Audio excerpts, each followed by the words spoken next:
Botani and welcome to the sheds. We're back again, busy with our election preparations. Political parties have come, shared this platform, making promises, all making an undertaking that they are going to win.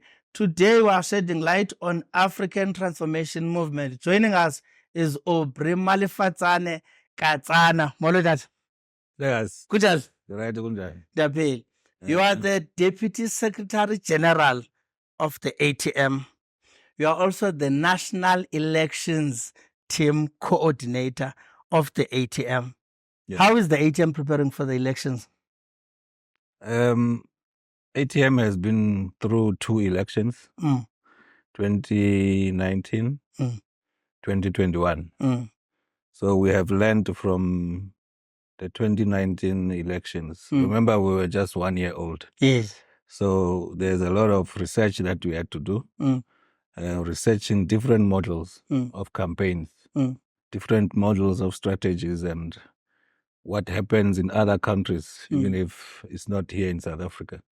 So from there, we took lessons learned. Then we moved to 2021, which was a bit different because it was local government elections. So now we are back to the plan that we had in 2019. So ATM, as is preparing for the election, the advantage that we have is that we are nationwide. We are everywhere. So it is not a difficult task to prepare a plan of action that then focuses on what level, that focuses at local municipality level. Yes, we are going for provincial and national elections, but the actual work that is done on campaigns is done at the ward level. So what we have done is that we have created structures from national up to a VD level. So where we are not having enough footprint, that is where then we call our partners from churches, from traditional leaders, so that we can occupy every corner of South Africa. So far we have been preparing since last year, January, setting up the structures, launching branches in different provinces. So we went on to identify leaders at local level, at ward level. We went on to set up the structures now at the provincial and national. So as the National Elections Coordinator, I've got a very large team of people who are doing different things, from research to campaign managers to traditional leaders, fraternity, religious fraternity. So that is our strategy, but I can't disclose everything because elections are just very close. Around the corner. So, but in terms of readiness, we are ready. We have launched our manifesto. We have been around so many provinces. Our president has been all over South Africa now. He's doing his last province, which is the Eastern Cape. The entire NEC is all over South Africa. They're campaigning for ATM, going to people and learning what the other parties are doing, but we are focusing on our manifesto. You have set up structures across the country. You've crisscrossed the entire country with the national leadership.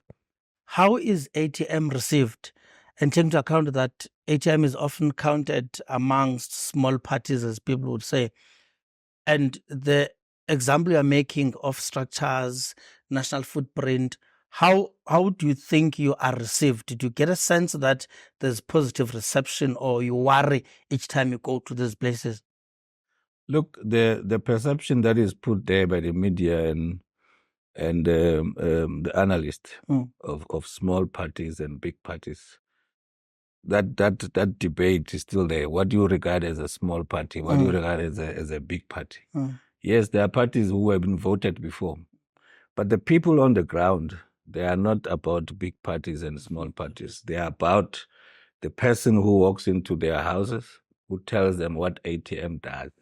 So what we have observed is that by us having representation and having people on the ground on daily basis, people resonate to what we are telling them. Our message resonates to the people because our message does not talk ill about anyone. We are not there decampaigning somebody.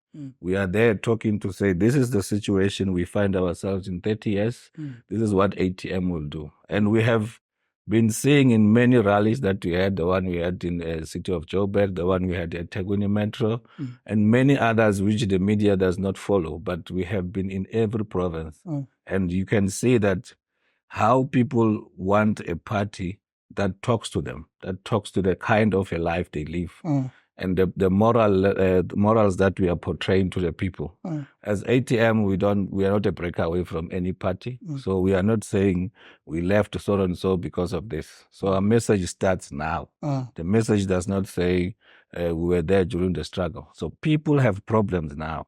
So when you talk to the current problems, the current situation, so you can see that they are reacting in a manner that shows that this is what we've been waiting for. People who don't come with credentials that we don't really need now. We need change currently. IEC often publish a declaration of donations as required by the political party funding, which is about to be a thing of the past. How, and you look, I mean, ATM does not feature the parties that are there, feature with millions. And you see the effect of those by seeing the parties on TV, on billboards and all of that. How does the ATM navigate that space in as far as funding is concerned, noting that financial muscle is one of the things that are needed? What is it that you get to do to have a national footprint with close to nothing? Look, one method that we use as ATM is crowdfunding. We don't want anyone to fund us. And many people are asking us to say, but how do you survive when you don't have a specific person or a specific company that funds your election campaign? Look, we believe in God. God provides. And when we are saying God provides, we know for a fact that it's something at the back of your mind, you don't know where it's going to come from. But when you have that faith that God will provide, the very same volunteers of ATM, they will take out of their own pocket. When I move around, the first thing I do, I take out of my pocket. Because I know the purpose of me doing this. It's not about me, it's about the people. So half of the problems are solved. Because many people are used to saying, give me money for me to go and campaign. But our own members, they take first out of their own pockets to say, I'm going to use my own money to go and campaign for ATM. Secondly, we're in partnership because ATM, remember, it was formed in 2019. Firstly, it was established by the chief apostle, Sizandong. And as a person who established it, he created partnerships with many churches. He created partnerships with royal families, partnerships with many partners that understood his message. So that's how we got to the establishment of ATM. So mostly it's crowdfunding, which contributes about 70% of what we are doing. Then the others, by God's grace, we can get credit. We can get credit to say, give us water, we'll pay you when we're in power. So people do agree to that because they know that this is a kind of a party that is honest. This is a kind of a party that will really pay them back. People promise all sorts of things during elections. 1 million houses have been promised at some point, and poverty have been promised to be eradicated, free education. Recently, the quarterly survey, Labor Force, announced that unemployment is at a staggering 31.9%. And one of the reasons people are voting is to improve their lives. With ATM, how is ATM planning on improving people's lives such that unemployment is one of the things that are dealt with? What ideas, what strategies, as people are walking into that ballot booth saying, I'm voting for the ATM, what is it that they must be hoping the ATM will employ in order to change the status quo? Okay. Thank you for that question. I think because unemployment is a symptom of something. Yes. Unemployment in its very nature reflects, one, whether the state is willing to change the lives of the people. So lack of willingness contributes to others being rich and others being poor. Then that leads to unemployment. The second thing that contributes to unemployment is that the people who are seeking for this employment, are they skilled enough? so that they can be absorbed by the market. In other words, if you don't have skilled people that are required by the market or required by the industries, then it means, it simply shows you that those people, it's not that they can't be employed, but they're unemployable. So that's one factor. Second factor, unemployability. Because there's everybody here he's got energy, he's got time, he's got everything. Yes. But the problem is that when you take that person, what type of a job can he do? Yes. And if you realize that the reason why people are not able to be employed is because the person who wants a plumber requires somebody who will come into the house, fix the plumbing, and get paid. Yes. The person who wants somebody to do painting, I'm talking at a micro level. Yes. Because the problem that we have about employment is that the current government will say we need investors. And investors requires government collateral to say, if I want to open a factory here, provide me with water, with the roads, expand the intersection, servitude, everything. So government, without having that, investor says, I will wait for you until you are certain. Okay. But employment happens at the ground level. So when you say employment happens at the ground level, if you are providing this service to somebody, it does not require government intervention. It's because you are skilled to do it. So it means we can be able to employ one another. First, by skilling our people. So community skilling is very important. So secondly, our education system contributes to unemployment. Why people spend 12 years studying from grade 1 up to grade 12? When you leave with your certificate, you still cannot do anything. You can't do anything that can give you payment or that is worth somebody to pay for it. Yes. What was that 12 years for? You go to universities, you go to University of Technology, people live there. An engineer will come out of University of Technology, having studied for 4 years or from university, and he says he's looking for employment. Can't you design something? Surely when you leave, you should be able to design a pipeline, you should be able to design a bridge. Go and design it from your home. Somebody must just assist you to get a design package. But those people, they leave the education system, they're still looking for employment. So first you have to fix those two things. Willingness, three things. Willingness, to make sure that the government has got focus to say we want to support. Secondly, the government should be able to allow the SMMEs to prosper. Because when the SMMEs are prospering, they will be able to employ locally. You don't need too much of skill, because we can't say we're waiting for the education system to provide the skilled people. It will take us 10, 15 years. So instead, support the SMMEs. By supporting the SMMEs, you are focusing as the government to say, these people are employable at that level. Because they provide labor, they provide soft skills that can be learned in a short space of time. So that's our focus. We are going to make sure that the SMEs are supported so that they can provide that employment. They can look at the very basic employment that needs to be given to the people.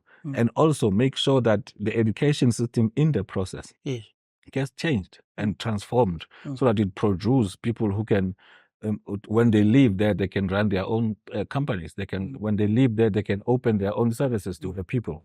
Instead of waiting for government to say, one investor will come. You know how much they spend on somebody coming to invest in a particular space. When you are coming here, I'm saying, I'm going to build a mall. Government says, here's an investor. That person says, can you do this intersection here? Because I need to move from R21. I need the intersection here so that people can get to my mall. He's not the one doing that. The government is spending R1 billion just to do that intersection. And that person is selling consumables. It's not going to invest anything.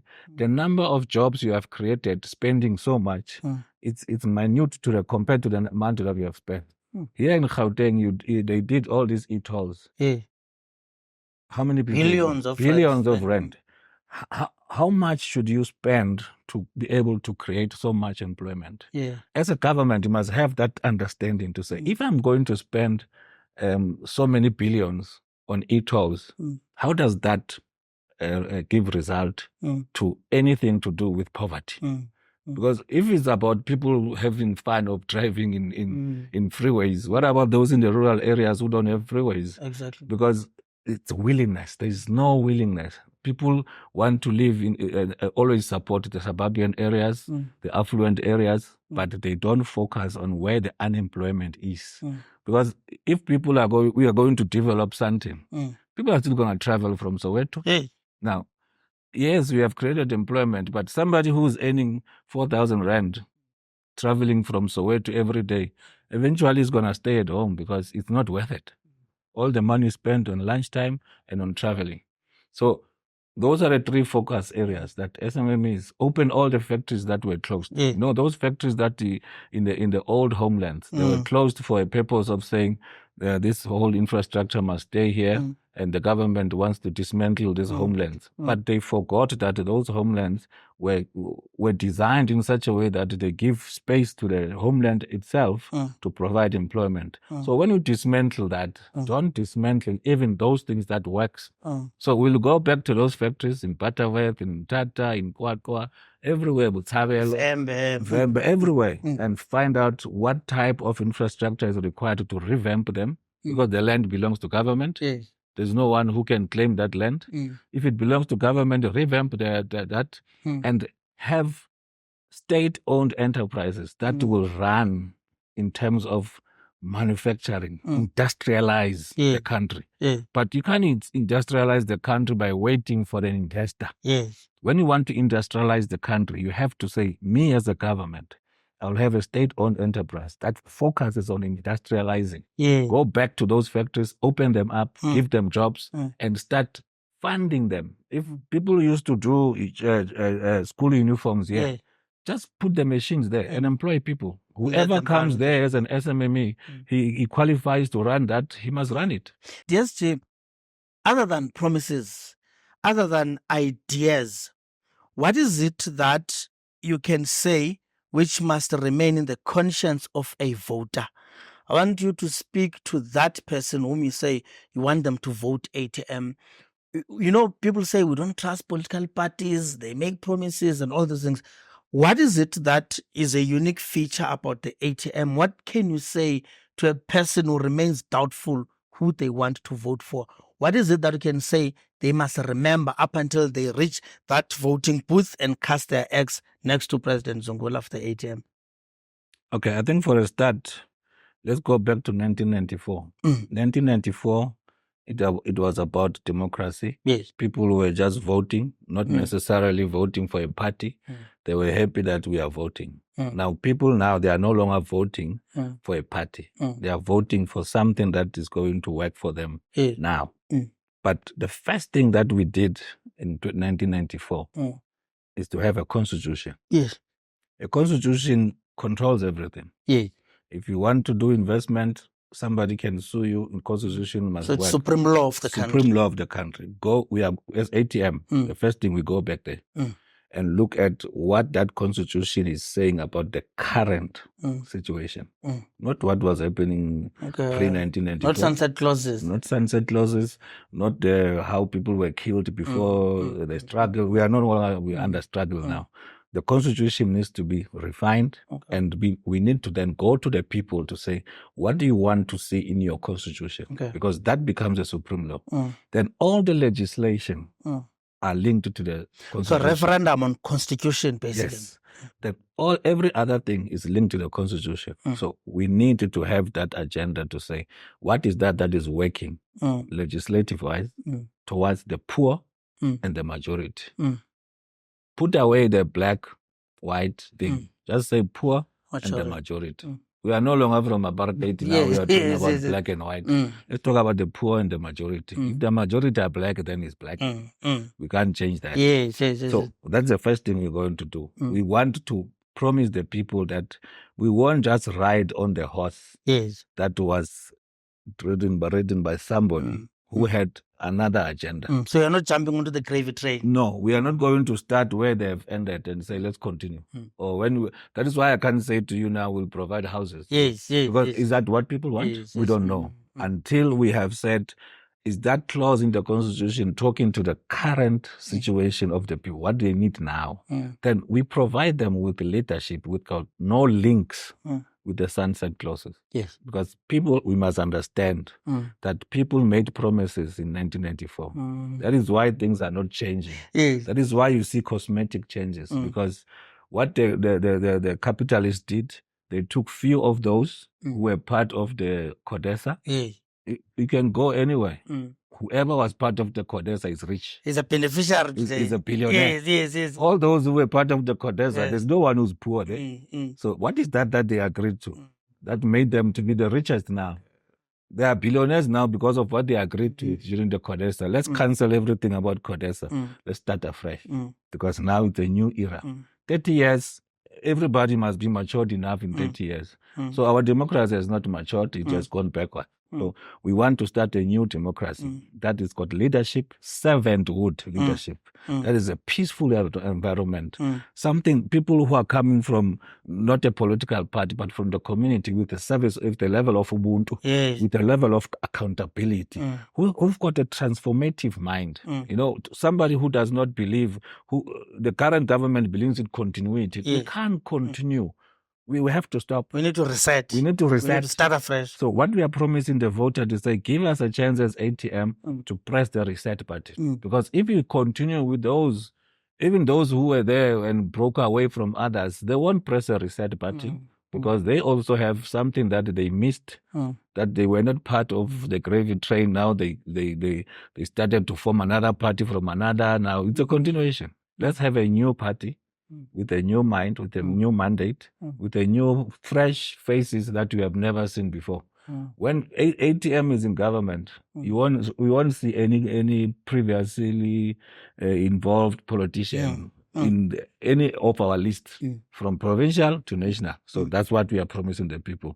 It's a time now to press a reset button and give you the leadership that will start a new 30 years, if that is what is required. So that's what we are giving them. And we are assuring them that the character of government must be a character that is based on African values. It's a character that understands that we are in Africa here. We are not in Europe. And we are not from the East. We are in Africa. They're going to draw with Roman Dutch law.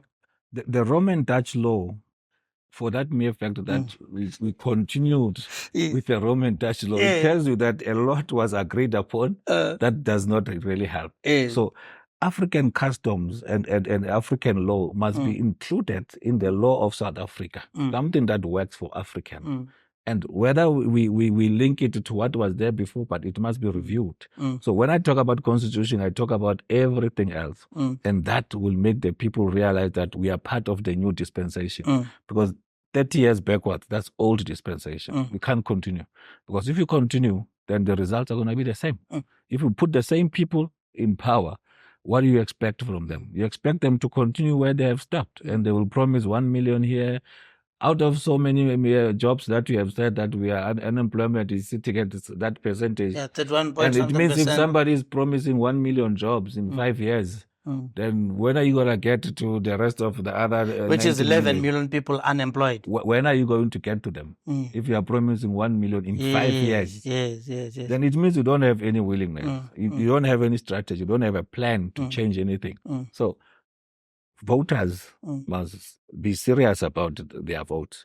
The ATM has been bold in talking about death penalty as something which touch people in their studios. People jump when you mention the killing of the people.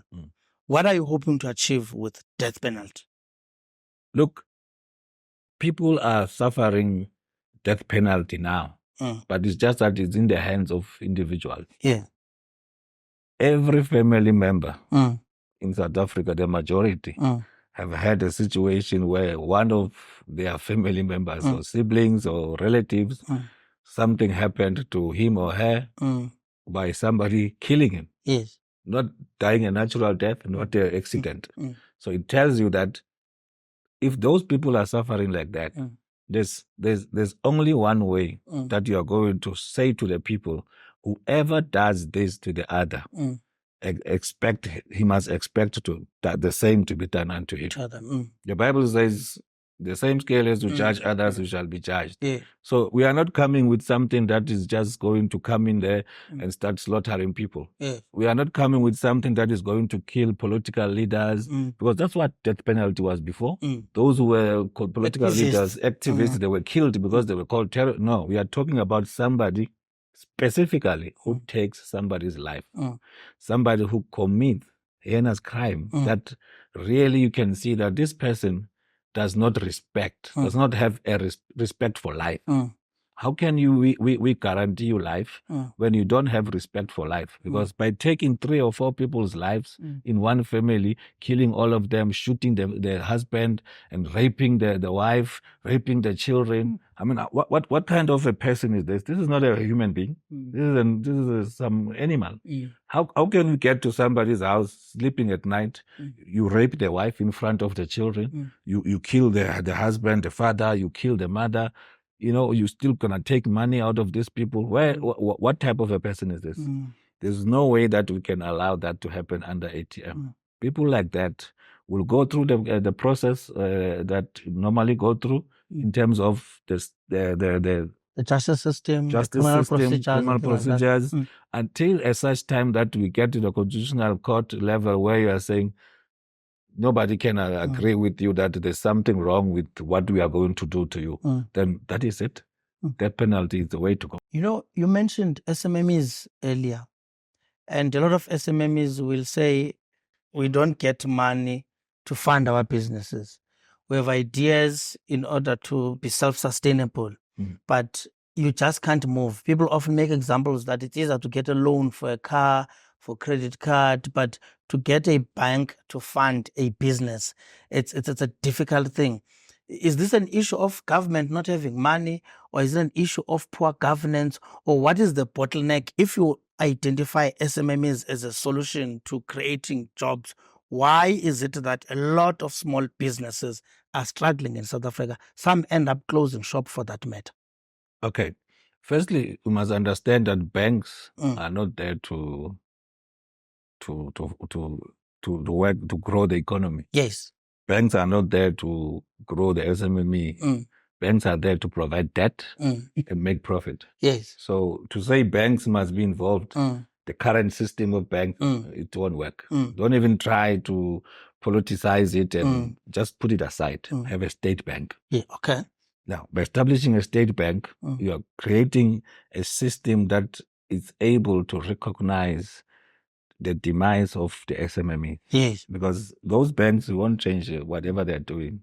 We don't even want to know. They are capitalists. Yes. They're capitalists and they are here for profit and they won't change. Yes. You can trade transformation this, transformation that, create the state bank. You can put in black CEOs there, it still won't change. No, the chairperson of those banks, most of them were politicians. Yes, but what did they do? Yes. They didn't change anything. There were B partners there. They didn't change anything. So put the banks, have a state bank. Yeah. So the state bank will, at heart, be focusing on taking a risk because it's a state bank to give you money. Because they have understood the background, they have understood you don't have a collateral, they have understood you have a skill, you have the know-how, so they can be able to fund you. But beyond that, the state collects trillions of rand. Yes. And state spend trillions of rand. Yes. Now, the state must put its book here and say 60% of this trillion or whatever, 2 trillion that we have collected must go towards SMME. Okay. That is willingness. Yes. You don't need a rocket scientist to come and tell you that how to grow an economy. Economy has got 4 components in it. It's just got employment. If it's low, the economy won't grow. It's got investment. If it's low, the economy won't grow. So it doesn't need somebody to come and teach us that. So the state must spend all its money towards the SME. I mean, 70% to 60% of its expenditure must go towards SMMEs. When you go to the office of the president, he must be able to show you that, you see this, I bought it in Khayelitsha. This table, all the bills. I bought it in Diepsloot. Okay. He mustn't tell us that, I doesn't know where these things are coming from. The floor rug. It must not be a made in China something. Yes. If they're willing to start with the president, to say, he mustn't say, and I'm wearing one suit. One suit is how much? Once a year. No, once a year, then we are making just a story. This table, this chairs, this chalk, this pen, this are made in South Africa. So 60% of government expenditure. It is possible. Okay. People are standing under the bridges here, trying to manufacture something. And who buys there? Nobody. Because they say, where's the tax clearance? Where's this? Where's that? And the person says, okay, let me go and sit under the tree and sell my tables there. Why can't the state just go straight there and say, you have the skill? Yes.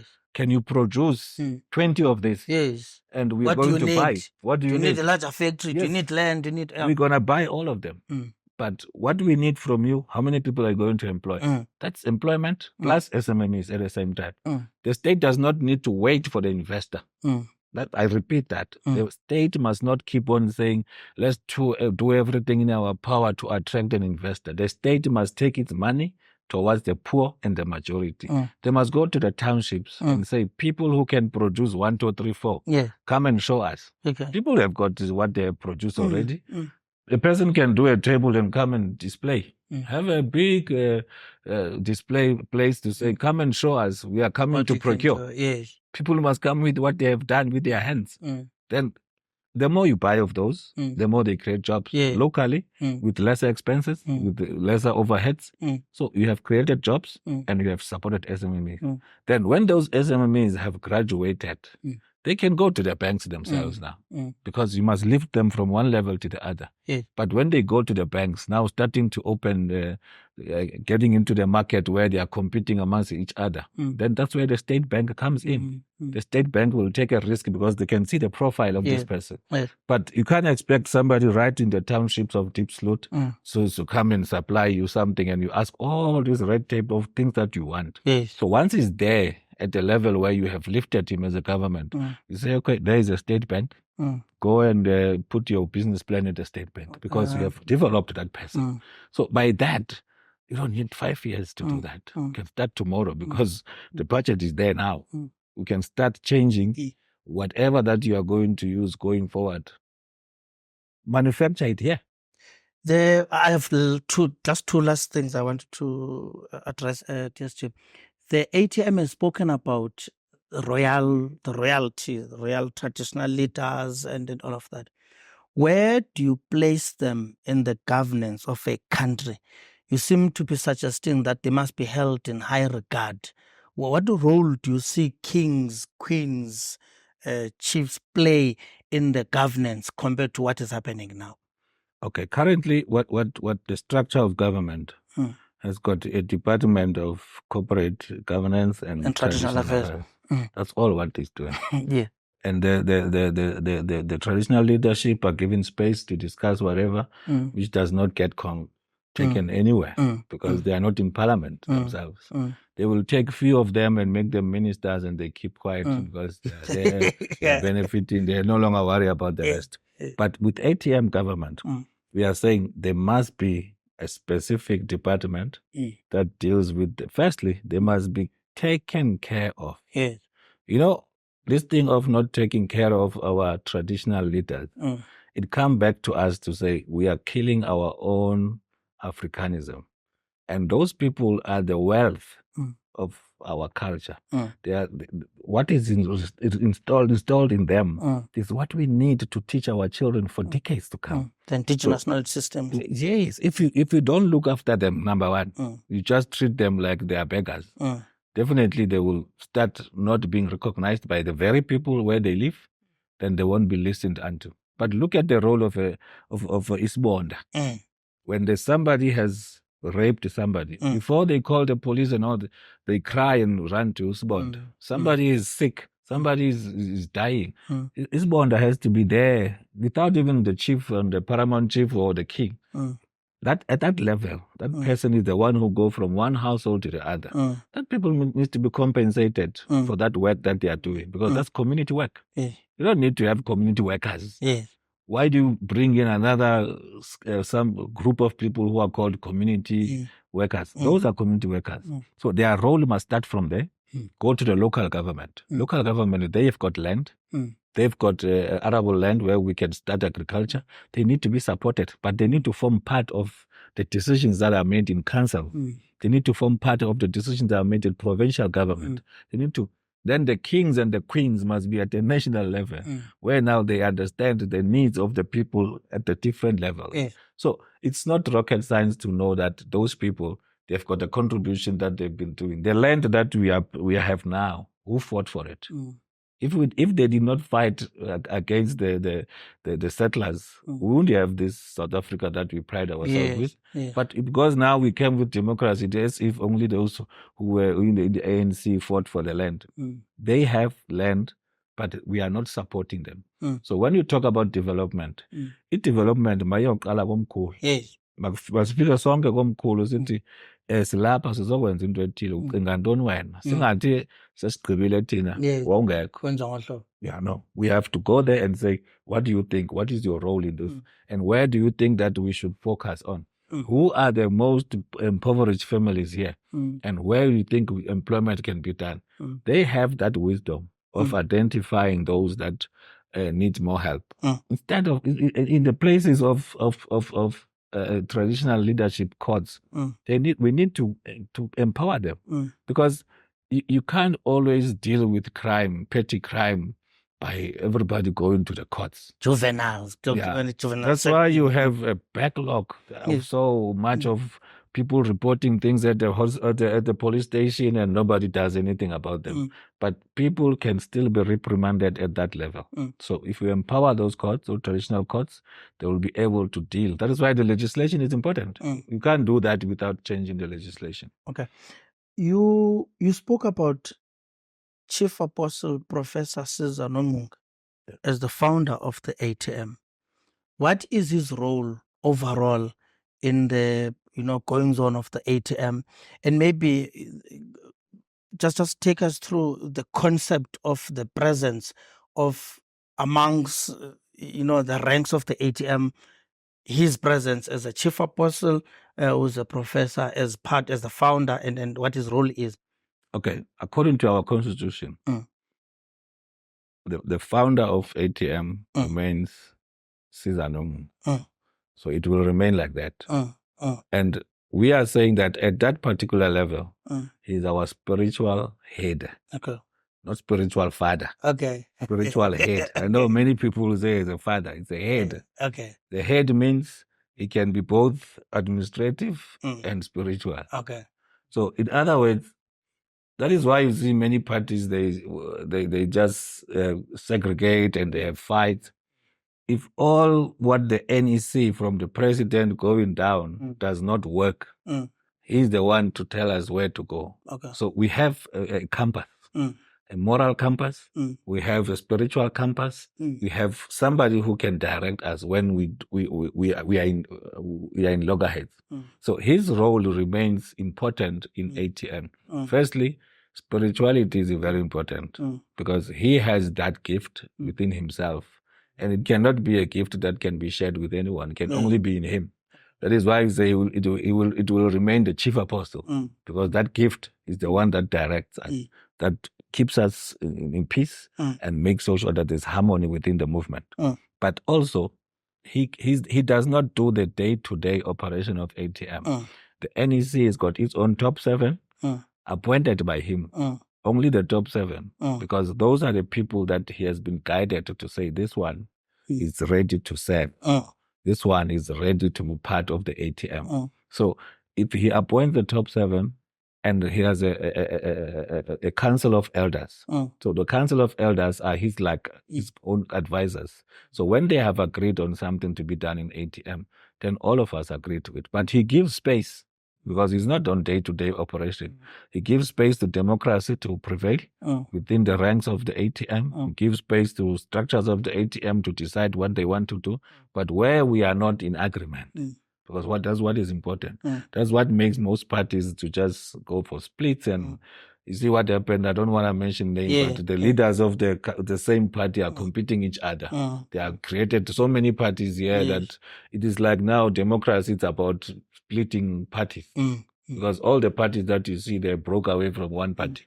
So him being there keeps us sane, keeps us intact, and keeps on reminding us why we had formed ATM. Because we don't want to lose that company. Yes. We don't want to create a monster that tomorrow there's no one who can claim it and say, now he's going astray. No, he's the one who's giving us that moral compass. DSG, thank you very much for joining us. The much and most talked about general election in South Africa since 1994 is upon us. The 29th of May, which was proclaimed by the president, is here. Thetha nabantu. I'm sure you are here because you want votes. Yes, the thing about voting, ndifuna ithetha ngelanguage abantu bazayiva, because I'm not expecting votes from people who talk English. Ngibale batho babanzi. Ngibale batho ba understandang hore poverty tlamehile ifele. So poverty hore ifele, we need people ba nang le moya wa ho tseba hore we have to start afresh. And batho ba senang di-linki le ntho tse etsahetseng kgale, ba senang di-linki le di-decision tsa CODESA, abo bantu ke bayakwazi ukurespekta iinkokheli zesintu, bayakwazi ukurespekta iinkokheli zabantu, iinkokheli zenkonzo. Sifuna aba bantu igabo aba sizoninika bona, abantu abaphekiweyo kwasekuhlaleni, abaphekiweyo kwasezinkonzweni, abaphekiweyo who have been activists, some of them, trying to make it work. So sithi ke kunini bantu bonke base-South Africa, khani votele uVuyo Zungula. Mawufika lapha ku-ballot paper yakho, fika nje wena ubheke into ethi African Transformation Movement, ubheke umfana omncane uZungula, ubeke wena u-X wakho lapha. Ngoba siyayazi uma uyibeke lapha i-X yakho, siyayazi ukuthi uNkulunkulu uyawushintsha yonke lento lapha eSouth Africa. Within 5 years singenile thina si-ATM, impilo zenu zizoshintsha. Thank you, Mhlekazi. You've been watching the sheds. We've been shedding light on the ATM, joined by Aubrey Katsana, the DSG of the ATM. I hope you are convinced. If you are not, stay tuned. There are more programs coming. There are more ideas. Follow us on social media and keep watching this program. Thank you very much. Bye-bye.